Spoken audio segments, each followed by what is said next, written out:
வானிலையில அதிரடியாக ஒரு மாற்றங்கள் ஏற்பட போகுது. அது என்னங்க மாற்றம் ஏற்பட போகுது வானிலையில அப்படின்னு சொல்லி நம்ம பார்க்க போறோம். நண்பர்களே நீங்க மறக்காம லைக் பண்ணுங்க. எல்லாருமே சப்ஸ்கிரைப் பண்ணி தொடர்ந்து சப்போர்ட் பண்ணுங்க. ஏன்னா அப்படி என்ன வானிலையில எந்த தேதியில மாற்றம் ஏற்பட போகுது அப்படிங்கிற மிக தெளிவான, விளக்கமான வானிலை அறிவிப்புகள் உங்களுக்காகவே கொடுக்கப்பட்டிருக்கிறது. ஆகவே நமக்கு அடுத்து வரக்கூடிய நாட்களிலும் மழை பொழிவு காத்திருக்கு. நம்ம இந்த பொங்கல் நாட்கள்ல மழை வரும் என்று ஏற்கனவே முன்னறிவிக்கப்பட்டது. இந்த பொங்கல் நாட்கள்லாம் நல்ல ஒரு மழை கிடைக்கும். அதே மாரி பொங்கல் முடிந்த பிறகும் நமக்கு ஒரு கனமழை வரும் அப்படிங்கிறத தொடர்ந்து சொல்லிக்கிட்டே இருந்தோம். மிக கனமழை வரும் என்ற அறிவிப்புகளும் கொடுத்திருந்தோம். அதே மாரியே நமக்கு ஜனவரி 19ஆம் தேதி தமிழ்நாட்டுல மிக கனமழை முதல் அதி கனமழையானது சூறையாடியதை நம்ம பார்த்தோம். கிட்டத்தட்ட 20 சென்டிமீட்டருக்கும் மேலாகவே நமக்கு மழை பொழிவு கொட்டி தீர்த்ததுங்க திருநெல்வேலி மாவட்டத்துல. ஒரு மறுபடியும் ஒரு நல்ல ஒரு தீவிரமான மிக கனமழை முதல் அதி கனமழை வந்து ஜனவரி 19, 20ல பதிவானதெல்லாம் நம்ம பார்த்தோம். இப்போ அதே மாதிரி மழை பொழிவு பிப்ரவரியில வருமா? ஏன்னா ஜனவரியில அவ்வளோதான் மழை முடிஞ்சிச்சு. இப்போ மீதமுள்ள நாட்கள்லாம் வெயிலும் பனிப்பொழிவு மட்டும்தான் இருக்கும். பிப்ரவரி மாதத்துல எப்போ மழை வரப்போகுது அப்படிங்கிற தேதிகளோட நம்ம வந்திருக்கிறோம். நீங்க மறக்காம கடைசி வரைக்கும் வானிலை அறிக்கையை கேட்டு பயன்பெற்றுக் கொள்ளுங்க. யாராச்சும் சப்ஸ்கிரைப்லாம் பண்ணாம இருந்தீங்கன்னா சப்ஸ்கிரைப் பண்ணிருங்க. ஏன்னா அதுக்கப்புறம் மழை தேதி தெரியாம திடீர்னு மழை வந்துச்சுன்னா மாட்டிப்பீங்க. அதனால தான் சொல்றோம், சப்ஸ்கிரைப் பண்ணலன்னா நீங்க மறக்காம சப்ஸ்கிரைப் பண்ணிக்கோங்க. லைக் பட்டனை வந்து கிளிக் பண்ணுங்க. பெல் பட்டன் மறக்காம கிளிக் பண்ணுங்க. எல்லாமே சப்ஸ்கிரைப் பண்ணிட்டு அப்படியே போயிடுறீங்க. பக்கத்துல இருக்க பெல் பட்டனை கிளிக் பண்ணாதான் உங்களுக்கு வந்து நோட்டிஃபிகேஷன் வரும். உங்க தொலைபேசியில தகவல் உடனுக்குடன் வந்துகிட்டே இருக்கும். அதனால தான் சொல்றோம், அந்த பெல் பட்டன் கிளிக் பண்ணுங்க அப்படின்னு சொல்லிட்டு. அதனால தொடர்ந்து நீங்க பயன்பெற்றுக் கொள்ளுங்க. அடுத்து மழை தேதிகள் நம்ம அறிவிக்க போறோம். எந்த தேதிங்கிறத இப்போ நம்ம பார்க்கலாம். முதற்கட்டமாக ஜனவரி 30ஆம் தேதி வரைக்கும் வானம் ஓரளவு மேகமூட்டமும் பனிப்பொழிவும் பகல்ல வெயில் இப்படி தாங்க இருக்க போகுது. அதுல எந்த மாற்றமும் இல்லை. ஏன்னா மழை எப்போ தொடங்க போகுதுன்னு சொல்றதுக்கு முன்னாடி எது வரைக்கும் மழை கிடையாதுங்கிறத முதல்ல சொல்லிடணும். ஏன்னா அதுக்கப்புறம் எல்லாருமே இன்னைக்கு மழை வரப்போகுது, நாளைக்கு மழை வரப்போகுதுன்னு சொல்லிட்டு ஒவ்வொரு நாளும் நீங்க ஏமாந்துகிட்டே இருக்கக்கூடாது. அதனாலதான் எது வரைக்கும் மழை கிடையாது, எப்பயிலிருந்து மழை ஆரம்பிக்குங்கிறத முன்னாடியே இந்த தகவலை நம்ம சொல்லிடுறோம். ஜனவரி 30 வரைக்கும் பெருசா மழை வாய்ப்புகள் தமிழ்நாட்டில் எதுவும் இல்லை. வெயிலும் பனிப்பொழிவு மட்டும்தான். சரிங்க, அதுக்கப்புறம் எப்பங்க மழை வரப்போகுதுன்னு கேட்குறீங்களா? இப்போ நம்ம சொல்லிடலாம். பிப்ரவரி 1ஆம் தேதியிலிருந்து 8ஆம் தேதி வரைக்கும் இந்த மழை வாய்ப்புகள் தமிழ்நாட்டில் எதிர்பார்க்கப்படுது. கடலோர மாவட்டத்தில் வந்து பார்த்தீங்க அப்படின்னா மிதமான மழை கிடைக்கும். டெல்டா மற்றும் தென் மாவட்டத்தில் கனமழை வரைக்கும் உறுதியாகி இருக்கிறது. அப்போ டெல்டா மாவட்டங்களும் தென் மாவட்டங்களும் எத்தனை சென்டிமீட்டருங்க மழை வரும்? நிறைய மழை வருமா இல்லை குறைவான மழை வருமா? நிறைய பேர் கேட்குறீங்க. அதாவது பிப்ரவரி 1ஆம் தேதியிலிருந்து 8ஆம் தேதி வரைக்கும் விட்டு விட்டு தான் மழை இருக்கும்.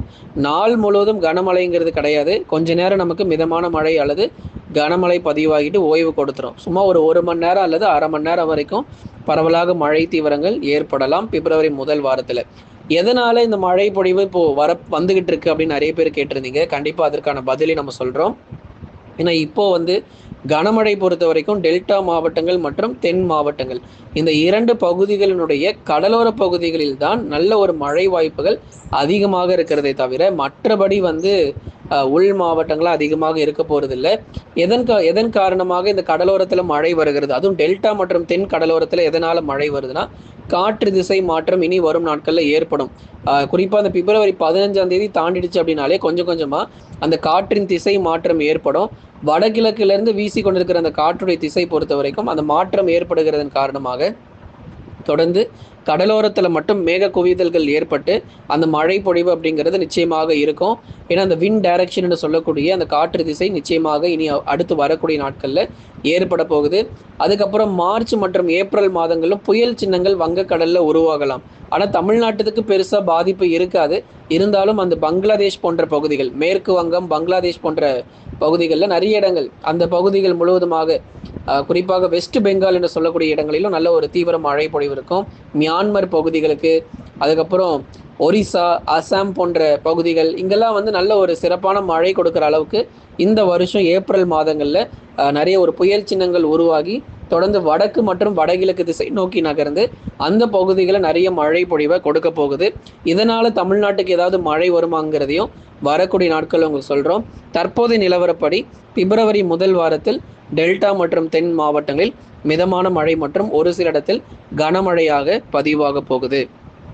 அடுத்ததாக நம்ம பார்க்க போகிறோம் டெல்டா மாவட்டங்கள் மற்றும் தென் மாவட்டத்தினுடைய கடலோர மாவட்டங்களான தூத்துக்குடி, திருநெல்வேலி, ராமநாதபுரம், கன்னியாகுமரி உள்ளிட்ட பகுதிகளிலும் பரவலாக மழை கிடைக்கும். சென்னை, திருவள்ளூர், காஞ்சிபுரம் மற்றும் செங்கல்பட்டு மாவட்டங்கள், சென்னை, திருவள்ளூர், காஞ்சிபுரம், செங்கல்பட்டு கேடிசிசியில் மழை பொழிவுகள் கிடையாது. வானம் மேகமூட்டம், பனிப்பொழிவு, வெயில் மட்டும்தான். பிப்ரவரி ஃபர்ஸ்ட் வீக்கில் மட்டும் ஒரு லேசானதுலேருந்து மிதமான மழை மட்டும் இந்த பகுதிகளில் பதிவாகும். அதுக்கப்புறமா விழுப்புரம், கடலூர், புதுச்சேரி மற்றும் காரைக்கால், கள்ளக்குறிச்சியில் வானம் ஓரளவு மேகமூட்டமாக இருக்கும். அதிக அளவு மழை கிடையாது. ஏன்னா நிறைய பேர் வந்து அதிக அளவு நமக்கு வந்து மழை வரப்போகுதுன்னு நினச்சிட்டு இருக்கீங்க. அதனால் சென்னையிலேருந்து கடலூர் வரைக்கும் அதிக மழை கிடையாது. டெல்டா மாவட்டங்கள் காரைக்கால்லேருந்து கன்னியாகுமரி வரைக்கும் பரவலாக மழை பொழிவுகள் பிப்ரவரி ஃபர்ஸ்ட் வீக்கில் எதிர்பாருங்க. அதுக்கு முன்னாடியே மழை வரும்னு எதிர்பார்த்தீங்கன்னா ஏமாந்து தான் போகணும். ஏன்னா அடுத்து வரக்கூடிய ஒரு வாரத்துக்கு மழை கிடையாது தமிழ்நாட்டில். ஜனவரி முடிகிற வரைக்கும் பெருசாக மழை கிடையாது. இந்த பொங்கல் நாட்களில் வந்த மழையோடு சரி, அதுக்கப்புறம் இதுக்கடுத்து நமக்கு மழை கிடையாது. பிப்ரவரி மாதத்தில் மட்டும்தான் மழை வாய்ப்புகள் அதிகரிக்க போகிறது. தொடர்ந்து நம்ம பார்க்கலாம். எந்தெந்த தேதிகள் முதற்கொண்டு நம்ம அறிவிப்புகளை கொடுத்துட்டோம். மற்ற மாவட்டங்கள், இப்போ அறிவிக்கப்படாத மற்ற மாவட்டங்கள் என்னங்க ஆச்சு, அப்போ எங்களுக்கெல்லாம் மழையே வராதா அப்படின்னா, குறிப்பாக அந்த உள் மாவட்டத்தில் இருக்கிறவங்க, வட தமிழக உள் மாவட்டத்தில் இருக்கிறவங்களுக்கு மழை வாய்ப்பு ரொம்பவே குறைவாக இருக்குது. சேலம், கரூர், நாமக்கல், திருப்பூர், ஈரோடு, கிருஷ்ணகிரி, தருமபுரி, வேலூர், திருப்பத்தூர், ராணிப்பேட்டை, திருவண்ணாமலை, இங்கெல்லாம் வந்து மழை தீவிரங்கள் ரொம்பவே குறைவாக இருக்கும். மழை வாய்ப்புகள் அதிக அளவில் எதிர்பார்க்கவே முடியாது அப்படிங்கிறத நம்ம மிக தெளிவாக சொல்லிடுறோம். ஏன்னா உங்களுக்கு வந்து நீங்கள் வந்து தென்மேற்கு பருவமழை நம்பி தான் அதிகமாக இருக்கீங்க. தேனி ஆகட்டும், தென்காசி ஆகட்டும், நீலகிரி, கோயம்புத்தூர், ஈரோடு, திருப்பூர், சேலம், நாமக்கல், கரூர், கிருஷ்ணகிரி, தருமபுரி, வேலூர், திருப்பத்தூர், ராணிப்பேட்டை, இந்த மாவட்டங்கள் எல்லாம் தென்மேற்கு பருவமழை நம்பி தான் அதிகமாக இருக்கிறது. அதனால் இந்த வருஷம் தென்மேற்கு பருவமழை உங்களுக்கு போதுமான அளவுக்கு கண்டிப்பாக பதிவாகும் என்று எதிர்பார்ப்புகள் இருக்குது. ஏன்னா வரக்கூடிய மே மாதத்தில் தான் இந்த தென்மேற்கு பருவமழைங்கிறது தொடங்கும். ஆனாலும் நம்ம ரொம்ப நாள்லாம் கிடையாது, இன்னும் ஒரு 3-4 மாதத்தில் தென்மேற்கு பருவமழை தொடங்கிடும். அது வரைக்கும் உங்களுக்கு மழை கொஞ்சம் குறைவாக தான் இருக்க போது. அதிக அளவு மழை வந்து எதிர்பார்க்காதீங்க. தென்மேற்கு பருவமழை தொடங்கிடுச்சுன்னா உங்கள் உள் மாவட்டங்கள் மற்றும் மேற்கு தொடர்ச்சியில் மிகச்சிறப்பான மழை எல்லாமே நமக்கு கிடைக்க ஆரம்பிச்சிடும். அதனால் பிப்ரவரி முதல் வாரத்தில் பரவலாக மழை தீவிரங்கள் தமிழக கடலோரத்தில் ஏற்பட்டு மற்ற மாவட்டங்களில் லேசான மழை மட்டுமே பதிவாகும்ங்கிற தகவலோடு நம்ம முடிக்கிறோம். மிக கனமழை, அதி கனமழை இந்த சுற்றுல எதிர்பார்க்க முடியாது. ஏன்னா போன முறை நமக்கு திருநெல்வேலி மாவட்டத்தில் 23 சென்டிமீட்டர் மழை கிடைச்ச மாதிரி, அதே மாதிரி அடுத்த சுற்றுல மழை வருமானு பார்த்தா கனமழை மட்டும்தான் இருக்கும். ரொம்ப தீவிரமான மிக கனமழையோ அல்லது அதி கனமழை கிடையாது. மஞ்சள் நிற எச்சரிக்கை வரைக்கும் விடுக்கப்படலாம், அதுக்கு மேலாம் கொடுக்க முடியாது. ஏன்னா மஞ்சள் நிற எச்சரிக்கைங்கிறது ஒரு கனமழை குறிக்கும், அவ்வளோதான்.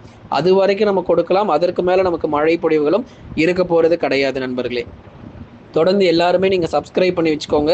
அப்போ தான் அடுத்தடுத்து பிப்ரவரி மாதங்களில் வரக்கூடிய தேதிகள் எத்தனை சென்டிமீட்டர் மழை வருங்கிறதையும் இனி வரும் நாட்கள் நம்ம அறிவிக்க போகிறோம்.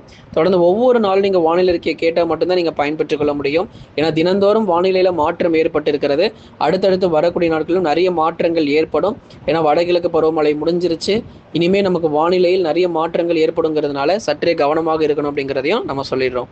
தொடர்ந்து சப்போர்ட் பண்ணுங்கள். நண்பர்கள், உறவினர்கள் தெரியப்படுத்த ஷேர் பண்ணுங்கள்.